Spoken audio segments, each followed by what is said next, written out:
Le chapitre 24 de Boruto To The Vortex est enfin sorti en ligne et franchement quel chapitre. À première vue, il peut sembler un peu banal pour un lecteur non averti. Il se concentre essentiellement sur un affrontement entre Kawaki et Jura et on sent bien que c'est pas leur combat final, ni celui avec Boruto.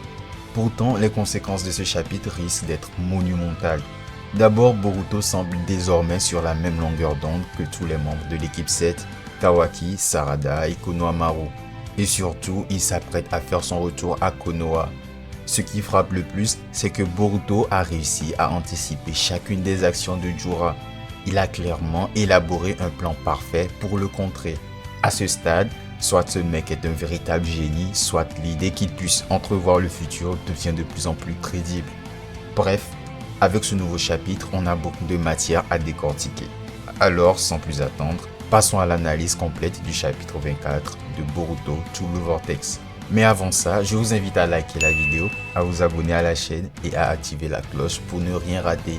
Merci et place à la vidéo. Le chapitre ne reprend pas là où le précédent s'était arrêté. Non, il commence par un flashback, une conversation entre Boruto et Kawaki sur les visages des Hokage. On comprend que ce qu'on avait vu au chapitre 15 n'était en fait qu'un morceau de leur échange. Dans le flashback, Kawaki apprend qu'il y aura une mission à Suna. Boruto lui demande de le rejoindre et Kamado lèvera ses limiteurs. Il veut qu'il soutienne Sarada et les autres à pleine puissance. Boruto explique que l'intervention de Kawaki va probablement provoquer l'arrivée de Jura, mais qu'ils auront une chance de le piéger ensemble. Kawaki n'est pas convaincu.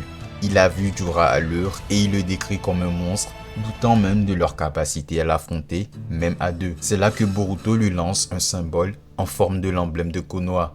Ce petit geste a du poids car Kawaki n'a jamais vraiment été du genre à agir pour protéger le village. Boruto, lui, même s'il est considéré comme un ninja déserteur, le fait depuis longtemps. Ce moment symbolise l'entrée de Kawaki dans le rôle de protecteur de Konoha.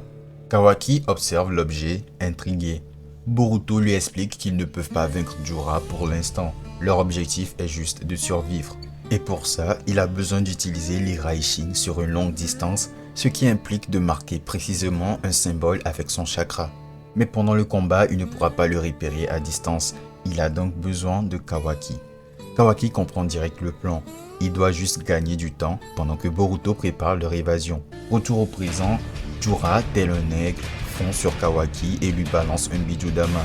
Kawaki l'absorbe avec son karma, une première dans la série. Pendant que Boruto tente de stabiliser son karma, Kawaki esquive une autre attaque de Jura en réduisant sa taille. Il invoque alors les fameux cubes rouges et noirs d'Ishiki pour l'écraser, mais Jura en détruit un d'un tir de Bijudama parfaitement ciblé. C'est impressionnant car ces cubes avaient réussi à immobiliser Naruto à pleine puissance. Kawaki contre-attaque avec une énorme griffe qui projette Jura dans un nuage de poussière.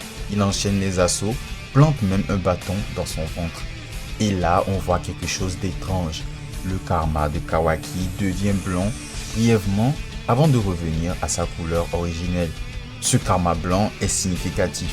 Il représente la capacité d'exploiter les pouvoirs de l'Otsutsuki sans héberger son âme.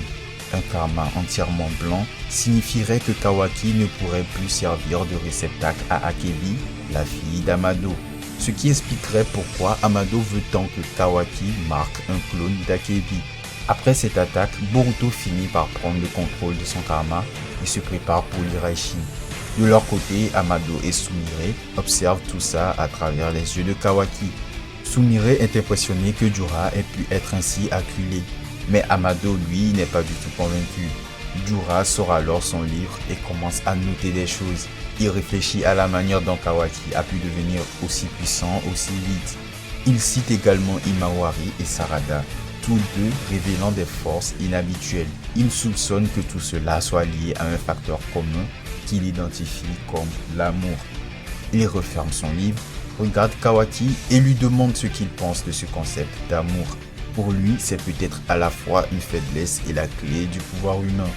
Kawaki, clairement agacé, lui balance qu'il est lourd, puis il lui envoie un rayon massif de karma, plus puissant encore que celui qui avait détruit Karo. Jura survit grâce à un bouclier de bois qui devient un trône et le soigne.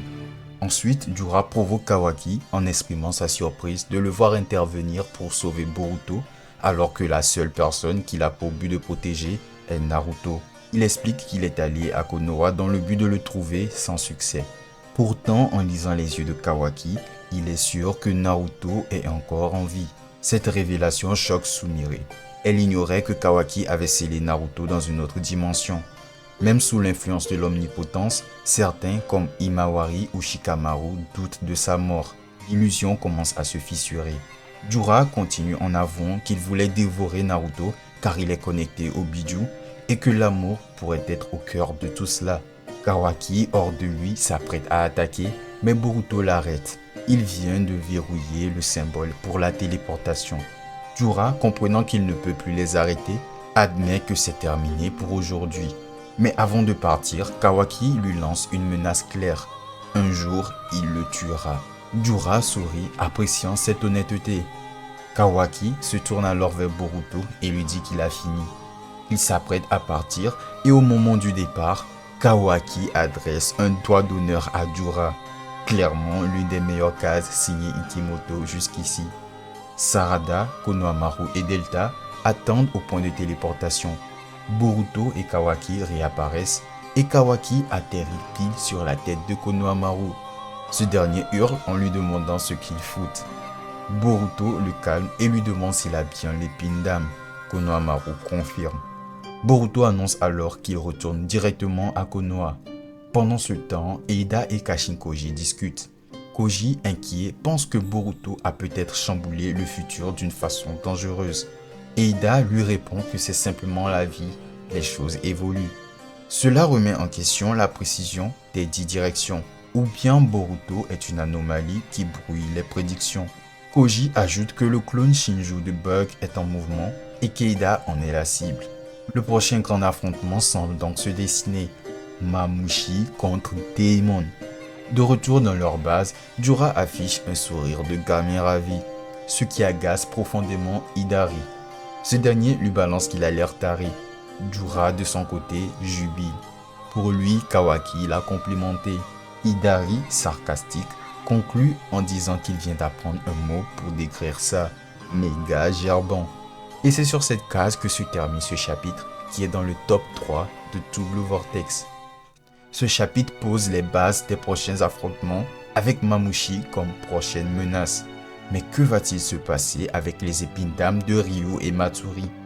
Dites-moi en commentaire ce que vous pensez de ce chapitre. Et si vous avez aimé cette vidéo, alors n'hésitez pas à la liker, à vous abonner et à activer la cloche pour ne pas rater les prochaines vidéos.